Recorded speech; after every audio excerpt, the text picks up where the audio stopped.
Depuis la déclaration de Libreville sur la santé et l'environnement en Afrique de 2008, le Gabon s'est résolument engagé à prévenir et à réduire l'impact des maladies non transmissibles en développant des capacités et en mettant en place des systèmes de surveillance. Le gouvernement gabonais a pris la mesure du problème et sa politique de santé publique se concentre sur la qualité de vie des Gabonais.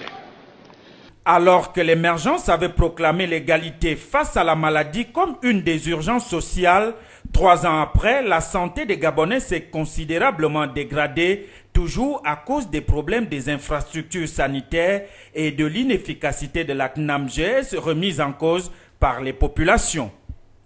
Surtout l'hôpital, c'est vraiment difficile pour nous. L'assurance maladie vraiment nous cause des problèmes parce que quand vous êtes malade, vous vous présentez à l'hôpital. Avec l'assurance maladie, quelqu'un qui vient avec de l'argent cash, il paye, on le reçoit vite par rapport à toi qui as l'assurance maladie.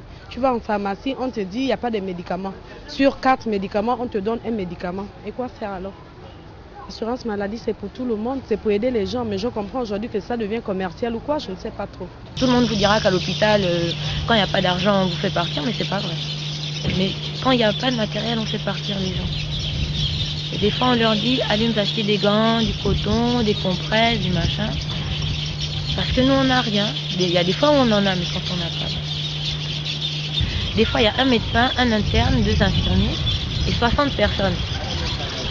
Quand les urgences pédiatriques étaient ouvertes, moi, franchement, c'est une pièce, ça a 3 mètres sur 3, ils mettent 15 bébés hospitalisés dedans. Il y a 4 détresses respiratoires, 5 anémies aiguës, 2 ou 3 qui doivent se faire opérer. Mais ils sont là, ils travaillent. Et puis il y a tout un couloir plein de bébés qui attendent de se faire examiner dans la même pièce. Après quand on ferme parce que c'est impossible de travailler comme ça. Et tout le monde nous en veut, c'est ça qui est encore pire, parce que tout le monde nous en veut. Tout le monde dit qu'on reçoit mal les gens, qu'on les soigne mal, mais on ne soigne pas avec les dents. Des fois, aux urgences, il n'y a même pas de coton. Juste du coton pour mettre de l'alcool pour placer une perfusion, il n'y a pas de coton.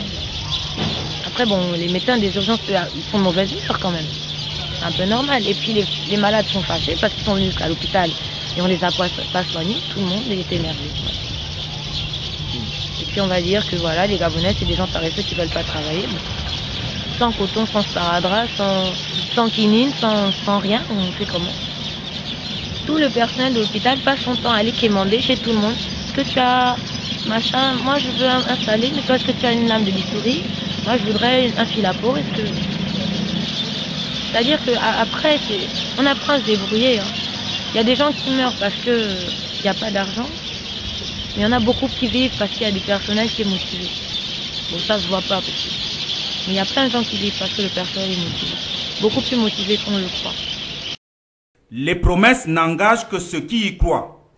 Fini les effets d'annonce, le changement, c'est maintenant.